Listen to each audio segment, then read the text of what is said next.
big plus because, first of all, alam niya, nandiyan sina Rico Meyerhofer and Rafi Rivas for the defensive rebounds.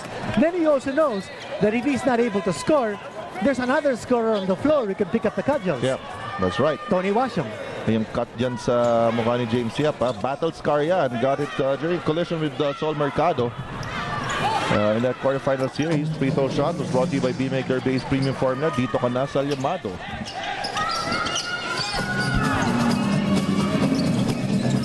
The score is 11-7. Early lead here by Derby Ace. Here's Don Ontiveros. Looks it over to Jay Wash. Oh, miscommunication in Jay Wash and Freeman. Now that's probably a sign of rust. You know, if you haven't played a game for over 2 weeks, you're going to have errors like that where you're not able to communicate as quickly with your teammates as if you've been playing game after game. Iba talaga, you know, if you just practice with each other.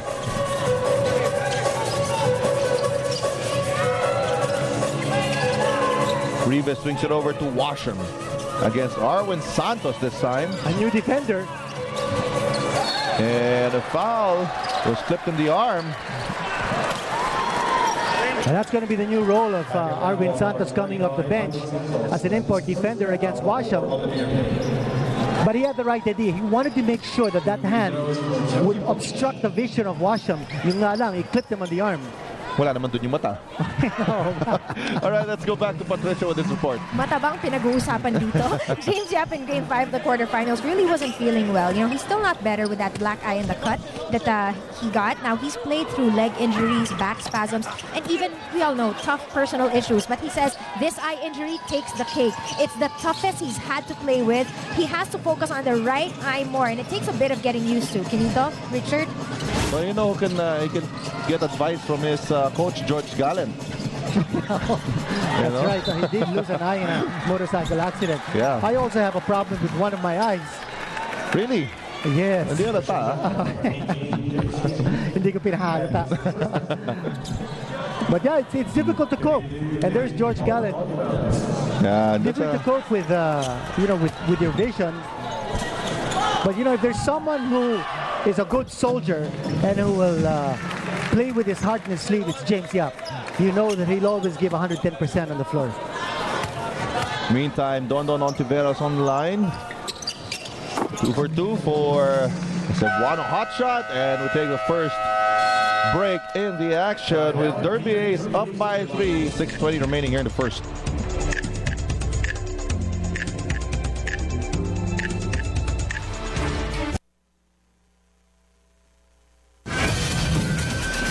All right, we were talking about the import matchup, of course.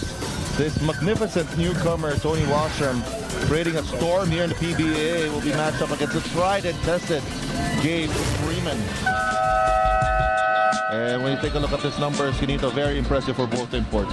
That's right. You take a look at what Freeman has done and what Washam has done. 16.8 rebounds a game for Gabe Freeman. I thought it was just 10.8. So check that. No, that's a much higher clip here for Gabe Freeman off the boards. But Washam, can you imagine he's averaging close to 40 points a game? Here's Roger Yap. There's the double team. Goes back to Rivas. Rivas attacks. Swings it over to Pingris. And he knocks it down off the glass. So many offensive options there for B-Meg, keeping that ball moving. Cabagnot drives inside, kicks it out to Don Ontiveros, 4-3. That's off. Rebound to Arwin Santos.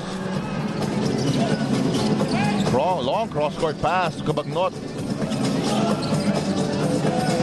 Plenty of time here for the Beermen. Arwin Santos, 15-foot jumper, no good. Rebound. Oh, ball will stay with the white shirts of San Miguel. But notice, Richard, that San Miguel having a difficult time establishing a post presence. Post lanes, the passing lanes are being denied by the length of B-Meg. Difficult for Jay Washington or even Gabe Freeman to post up. Ontiveros going to find his range yet, and here's a B-Meg once again with possession.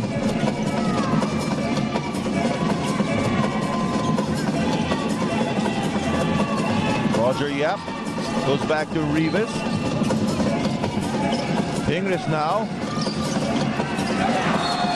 And double dribble called by referee Zambrano to the protestations of the BMEG Derby East Llamados, particularly, of course, Mark Pingris. And that ball was mishandled by Pingris, and then he tried to recover his dribble.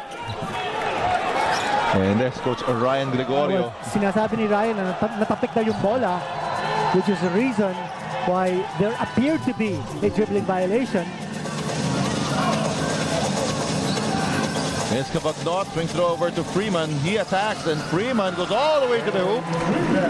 That's 1 against 3. That's Gabe Freeman for you. Give him an opening, he's going to slice in, and he's so aggressive going to the hole.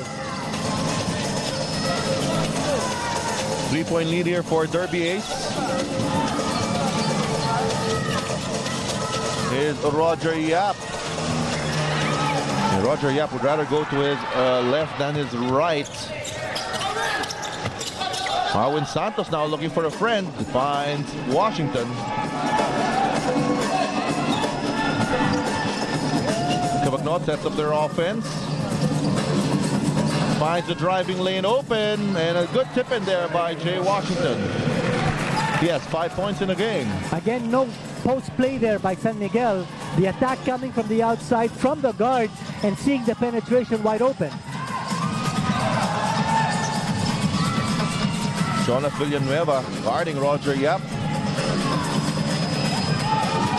Is attacked by Washam.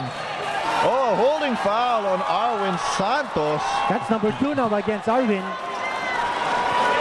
But dito nakikita natin yung depth ng San Miguel. Sa dami ng mga tao na pinasok na ni Coach Siot Tanquingcen. Had a lot of players come off the bench here, trying to wear down BMEG. You see this foul. The reach in by Arwin Santos. I think the call came in a little bit too late. Balance sa initial, Pero mukhang talagang may contact. Because nawala yung bola eh. No. So you've got to make a call. Either a no call or a foul.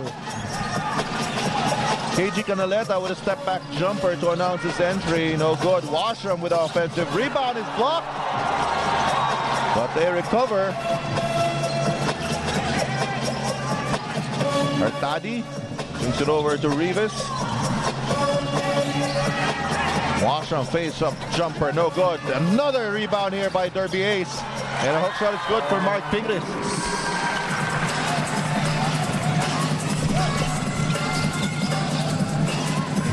Here's Villanueva, hounded by Paul Artadi. Freeman now challenges the interior defense and succeeds, plus a foul.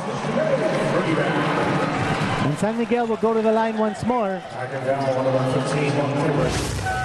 Take a look at this again. Finding the gap in the defense, going all the way to the basket between 2 defenders, and he scores. Brings down that BMEG base lead to 1. And we'll take the short break. We'll be back after a few reminders. All right, welcome back. At this point, let's get some insights from the SMB camp from Patricia Izon. Coach Rod says there's no distinct advantage for them in this series. Though they are well rested, we've seen it before. That could be a problem. So key for them this series is defense. Defense on Washam in particular. It'll be team-oriented because they don't think that anyone can really dominate him or limit him. Now, rebounding will also be a huge factor here. San Miguel may have the advantage, but we all know BMEG can slug it out. But Coach Rod says Game 1 is a confidence builder for them, especially coming from a long layoff. BMEG has had a 5-game playoffs head start, so San Miguel needs to get up to that level right away. Richard, Canito? Well, as Patricia mentioned earlier on, teams have, there's a 65% chance of winning if you win Game 1 of a best-of-7 quarterfinal series. That's big. That's a morale booster. Sabi nga ni Patricia, it builds up a confidence. Now, what about that pass coming from Washam? He didn't have the shot, but he found a wide-open Paul Artadi who buried that three-pointer. Here's Arwin Santos from afar, and he ties up this game at 19. And that's big. San Miguel needs to make that outside shot because that lane is super congested. And kanina nakita natin, no, nakakuha ng 3-point play si Gabe Freeman attacking from the outside. He's not going to be able to establish an inside game against Rafi Rivas, who's too tall for him.